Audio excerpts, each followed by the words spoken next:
আসসালামু আলাইকুম রহমতুল্লাহি ওয়া সম্মানিত দর্শক,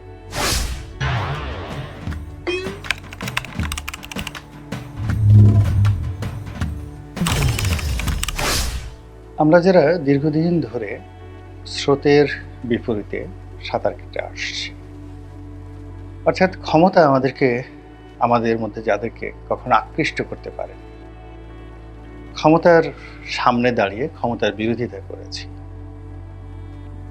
তারপর সমালোচনা করেছি, সাফারার হয়েছি, মানে অনেকে দুর্ভোগ দুর্দশায় পড়েছি।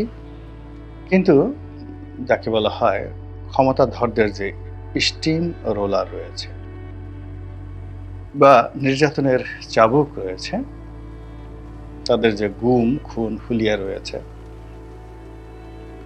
জেল জুলুম রয়েছে, এগুলোর কাছে কখনো আমরা যারা মাথা নত করিনি, তারা কিন্তু সেই 2013 সন থেকে বলে আসছি শেখ হাসিনার বিপদ আসন্ন, তাকে যেতে হবে, তিনি একেবারে পতনের দ্বার প্রান্তে। এবং আমরা বলেছিলাম, অনেকেই বলেছিলাম যে যত দ্রুত সম্ভব তার উচিত পদত্যাগ করা, তার চলে যাওয়া। এবং তিনি যদি দেরি করেন তাহলে তার যে পতনটা যত দেরি করবেন তত বিভৎস, তত নির্মম এবং তত দুর্গন্ধময় হবে।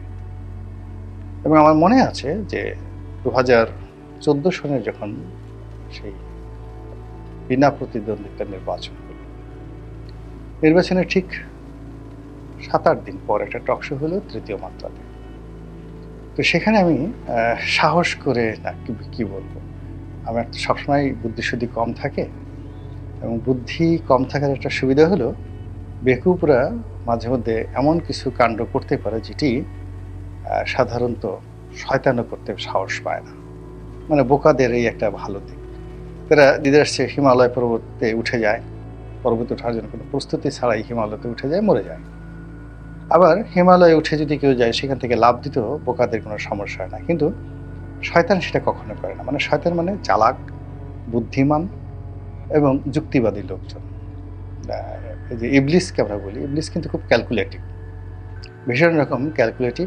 এবং সে আল্লাহকে যখন বিভিন্ন প্রশ্ন করেছিল, মানে গাফেল হওয়ার আগে, আল্লাহ যখন বললেন যে তুমি আদমকে সেজদা করো, তো তিনি যুক্তি তুলে ধরেছিলেন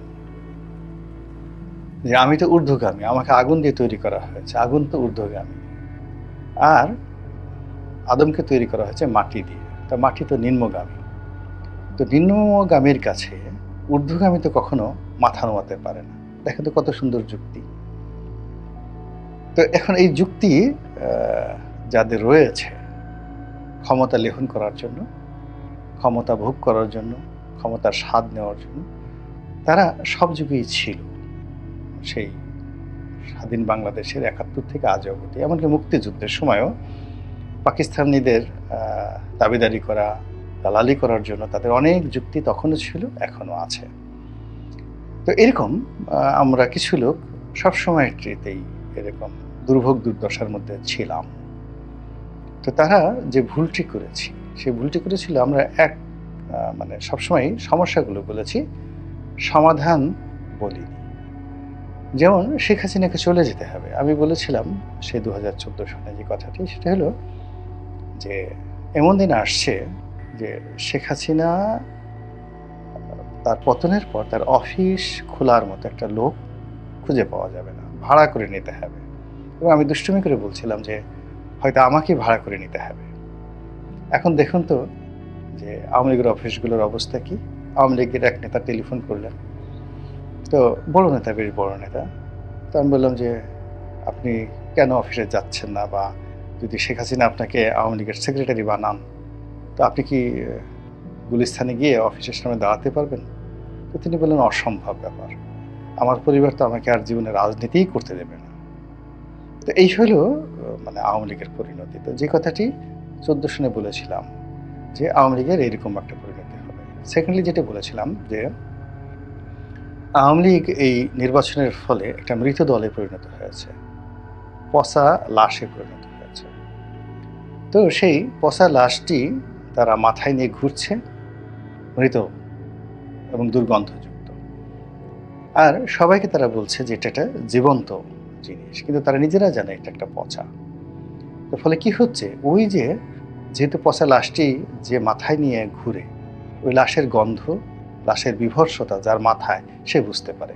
আমরা দূর থেকে দেখছি যে ওই লোকটি একটা লাশ নিয়ে যাচ্ছে, এটা দেখে আমরা অনেকে নাক ছিটকাই, কিন্তু যে লোকটি এই লাশ কাটে বা মাথায় নিয়ে যায় বা বহন করে, তার এই লাশের গন্ধ, লাশের আকার আকৃতি সব কিছু মিলে তার মনের উপর কিন্তু একটা নেতিবাচক প্রতিক্রিয়া পড়ে।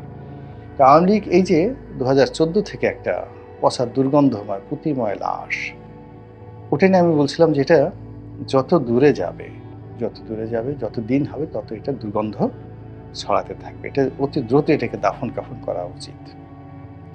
তারপরে বলেছিলাম যে আরেকটি বিষয় নিয়ে আওয়ামী লীগের অবস্থান বোঝানো যায়।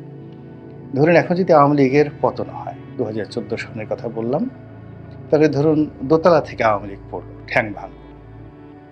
যদি 5 বছর হয়, 10 তলা থেকে তাদেরকে পড়লে যে পরিণত হয় সেরকম। যদি 10 বছর হয়, তাহলে তাদের পতন হবে 100 তলা বিল্ডিং থেকে পড়লে একটা মানুষের যে অবস্থা তো।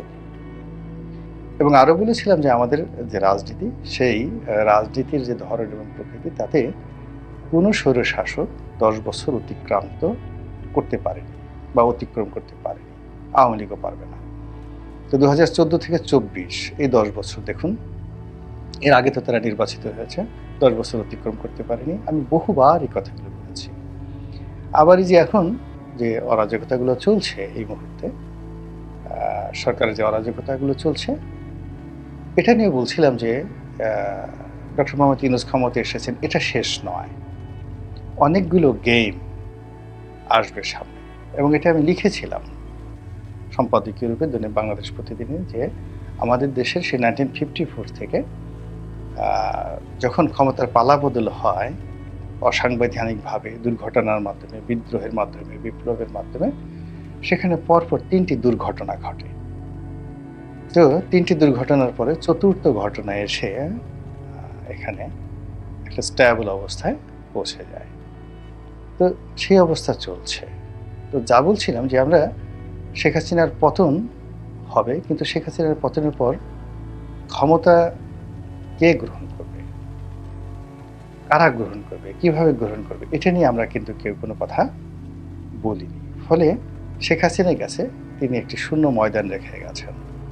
এবং আমাদের পুরো সমাজ ব্যবস্থার মধ্যে কেউ প্রধান উপদেষ্টা হতে পারেন, প্রধানমন্ত্রী হতে পারেন, প্রধান সামরিক আইন প্রশাসক হতে পারেন, কিংবা মন্ত্রী হতে পারেন, উপদেষ্টা হতে পারেন, বা তিনি হয়ে অতীতের যে কোনো লোকের চেয়ে ভালো চালাতে পারবেন। এই কথাটা আমরা সব কিছু বলি, কিন্তু এই কথাটা আমরা নিজের মুখে কখনো বলি না, বা আমরা এত কৃপণ, আমরা কখনো বলি না যে উনি এই কাজটি ভালোভাবে করতে পারবেন।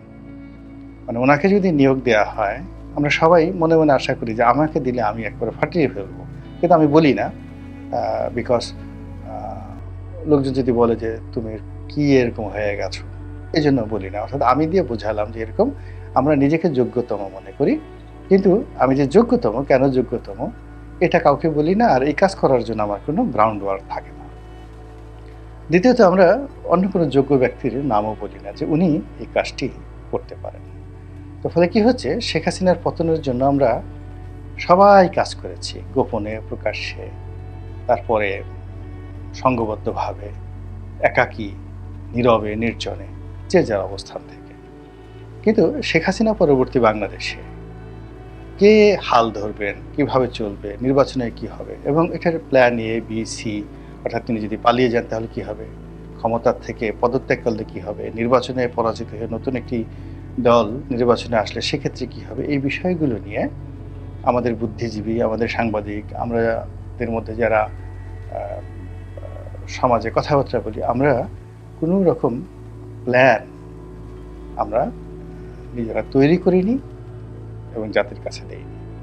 ফলে কি হলো, একটা নিঃসীম শূন্যের মধ্যে, যেখানে বাতাস নেই, আলো নেই, শব্দ নেই, সেখানে যখন ডক্টর মোহাম্মদ ইউনূসের মতো একজন লোক এলেন, তিনি যা কিছু করছেন, যা কিছু বলছেন, সব শূন্যে হারিয়ে যাচ্ছে। অর্থাৎ সমাজে যদি বা রাষ্ট্রে বা ভূমিতে যদি মহাকর্ষণ শক্তি না থাকে, মধ্যাকর্ষণ শক্তি না থাকে, তাহলে কি হয়? এই পৃথিবী যে যখন কিয়ামত হবে তখন কি হবে? এই পৃথিবীর বন্ধনটা শেষ হয়ে যাবে। অর্থাৎ মাধ্যাকর্ষণ শক্তি চলে যাবে, মহাকর্ষণ শক্তি চলে যাবে। ফলে গ্রহ নক্ষত্র এগুলি সব তুলার মতো উড়তে থাকবে। পৃথিবীর সমস্ত সাগর মহাসাগরের পানি সব ভ্যানিশ হয়ে যাবে। হিমালয় পাহাড় তুলার মতো উঠতে থাকবে, তার যদি কোনো ওজন না থাকে। এখন কোন একটা বিষয় সেটা যত বড়ই হোক না কেন, তার যদি ওজন না থাকে, তাহলে একটা সুতারও যতটুকু মূল্য আর একটা হিমালয় পাহাড়েরও ততটুকু মূল্য। এখন আমাদের এই সমাজটি 15 বছরের যে শাসন, একটানা শাসন, আর 10 বছরের যাকে বলা হয় অপশাসন, এর ফলে এই সমাজের যে বন্ধন, এই সমাজের যে বিশ্বাস, এবং সমাজের প্রেম ভালোবাসা, যা কিছু কল্যাণকার সব কিছু শেষ হয়ে গেছে। ফলে কি হচ্ছে, আমরা অনেকটা চাঁদের দেশের মতো হয়ে গেছি, মঙ্গল গ্রহের মতো হয়ে গেছি। আমাদের এখানে উত্তাপ আসে, যখন উত্তাপ আসে প্রচণ্ড গরম, কিন্তু ভূমি সে উত্তাপ ধরে রাখতে পারে না, স্বাভাবিক নিয়মে। ফলে মরুভূমির মতো দিনে প্রচণ্ড গরম, রাতে প্রচণ্ড শীত। এরপরে আমাদের যে সামাজিক সম্পর্কটা, এটা বালির মতো, একজন আর একজনকে আমরা বিশ্বাস করি না, কেউ কারোর সাথে আমাদের সম্পর্ক নেই। আমরা জাস্ট বালিয়াড়ি, পা যে কোনো ছোট্ট একটু বাতাস আসলে আমাদেরকে উড়িয়ে নিয়ে যায়। ফলে কি হচ্ছে, আমাদের এই সমাজে ধরুন একজন হুজুর ওয়াজ করলেন, একটা কথা বললেন, আমরা বললাম যে হ্যাঁ ওটাই ঠিক। আরেকজন বললেন যে না ওটা ঠিক না, ওটা হারাম, আমরা তার পক্ষে গেলাম। আরেকজন বললেন যে না এটা করো, ঠিক আছে এটাই ভালো। এভাবে মানে প্রতি মুহূর্তে আমরা আমাদের সিদ্ধান্ত পরিবর্তন করছি, মতাদর্শ পরিবর্তন করছি, তারপর আমরা অস্থিরতায় ভুগছি। আমাদের অনেক কিছু আমাদের ভালো লাগে, আমাদের দুধ খেতেও ভালো লাগে, মদ খেতেও ভালো লাগে, গান গাইতেও ভালো লাগে, ওয়াজ শুনতেও ভালো লাগে, জিকির করতেও ভালো লাগে, ঢোল বাজাতেও ভালো লাগে। তো এই জিনিসগুলো আমাদের অভ্যাসের মধ্যে চলে এসেছে। এই অবস্থাতে কি হচ্ছে, এই সমাজ কোনো ভালো কথা ধারণ করতে পারছে না, আবার কোনো মন্দ কথাও পার্মানেন্টলি কিন্তু ধারণ করতে পারছে না। ফলে কি হলো, ডক্টর মোহাম্মদ ইউনূস এসেছেন এবং অনেক ভালো ভালো মানুষ এই সমাজে, যাদেরকে প্রমিনেন্ট হিসেবে যোগ্যরূপে বহুদিন ধরে যাদের পক্ষে প্রচারণা চালানো হচ্ছিল, তারা এসেছেন এবং 100 দিনের যে কর্মপন্থা, সেই 100 দিন কর্মপন্থাতে সফলতা বলতে যা বোঝায় আমরা দেখতে পাচ্ছি না। এবং অনেকে যেমন বলছেন যে বাংলাদেশ ব্যাংক ভালো করছে, ব্যাংকিং সেক্টর ভালো করছে, কিন্তু আমার দেশ সম্পাদক মাহমুদুর রহমান সাহেব তিনি বলছেন যে না, কিছুই ভালো হচ্ছে না। ব্যাংকের তিনি বাংলাদেশ ব্যাংকের গভর্নরকে ভীষণ রকম সমালোচনা করছেন। তো এখন তার মতো প্রাজ্ঞ লোক এই কথা বলছেন, আমরা কোথায় যাব বলেন? আবার আব্বাসী হুজুর এক ধরনের কথা বলছেন, তারপরে তার যে বিপরীত পক্ষ জামাতি হুজুর যারা আছেন তারা এক ধরনের কথাবার্তা বলছেন, পিনাকি এক ধরনের কথাবার্তা বলছেন। আবার তার সঙ্গে তার যেমন পিনাকি, কনক সারোয়ার, তারপর ইলিয়াস হোসেন, তারা একটা গ্রুপে কথাবার্তা বলছেন। আবার তাদের অ্যাগেনস্টের আর একটা গ্রুপ যারা আছে তারা অতটা শক্তিশালী নয়, তাদের যাকে বলা হয় ফ্যান ফলোয়ার অতটা নেই, কিন্তু সেই জুলকারনাইন কারা কারা আমি তো জানিও না এদের মধ্যে। যেমন জনাব শাহেদ আলম আছেন, একজন সাংবাদিক আছেন, তো শাহেদ আলম থেকে শুরু করে অন্যান্য যারা আছেন, তো তারা ভিন্ন কথা বলছেন। এখানে প্রথম আলোর ডেইলি স্টার একভাবে কথা বলছেন, আদিগন্ত একভাবে কথা বলছেন। তো সব মিলিয়ে একটা হ্যাপহ্যাজার্ড অবস্থা চলছে এবং সব কথা হারিয়ে যাচ্ছে। এবং সেই হারানো কথার মধ্যে কি হচ্ছে, একেবারে একটা কনক্লুশন এখানে সে দাঁড়িয়েছে, তা হলো ডক্টর মোহাম্মদ ইউনূসের সফল হওয়ার সম্ভাবনা এখন নাই বললে চলে। এবং সে ম্যাটার অফ টাইম, তার ব্যর্থ হওয়া, তার চলে যাওয়া, বা তার যে ফাইনাল ডেস্টিনেশন বা সর্বশেষ পরিণতি, এটি দেখা সময়ের ব্যাপার মাত্র। কিন্তু এখন ওই যে অতীতের মতো আমরা কিন্তু একই ভুল করে যাচ্ছি। সেটা হলো যে in absence of doctor Mohammad Yunus আমাদের ভবিষ্যৎ কি? কে আসতে পারেন তার জায়গাতে? বা তিনি এলে আমাদের কি হবে? এটি হলো এখানে প্রশ্ন। তা আমরা কি জাতীয় সরকারে যাব? সব রাজনৈতিক দলগুলোর থেকে লোকজন নিয়ে একটা ২ বছর বা ৩ বছরের একটা ইন্টারিম পিরিয়ডকে ডিক্লেয়ার করে আমরা ওই অত বড়, বড় কথা নাই, ভালো, ভালো কথা আমাদের এই দুনিয়া কখনো জান্নাত হবে না। বাঙাল হাজার বছরের যে বাঙাল বা বাঙালির ইতিহাস, এখানে যে সবচেয়ে ভালো যে সময়গুলো ছিল, আমরা সেই সময়ের চেয়ে খুব বেশি ভালো করতে পারব না। রাতারাতি এখানে যাকে বলা হয় স্বাপ্নিক কোনো কিছু, পদ্যময় কোনো কিছু মানে কবিতার মতো কোনো কিছু এখানে সম্ভব নয়। তো এই রিয়ালিটিটা পলিটিশিয়ান যারা আছেন তারা ভালো বুঝতে পারেন। তো তাদেরকে নিয়ে কি একটা জাতীয় সরকার হলে ভালো হবে?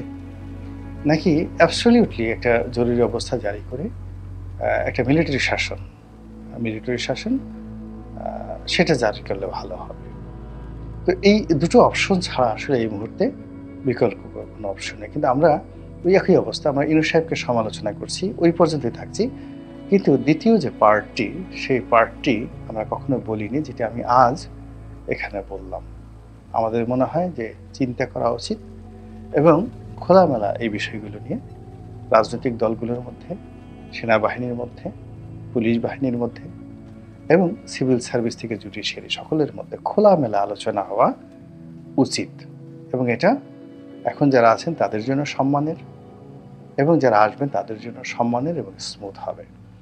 আল্লাহ আমাদের সবাইকে হেদায়েত দান করুন এবং হেফাজত করুন। আসসালামু আলাইকুম ওয়া রাহমাতুল্লাহি ওয়া বারাকাতুহু।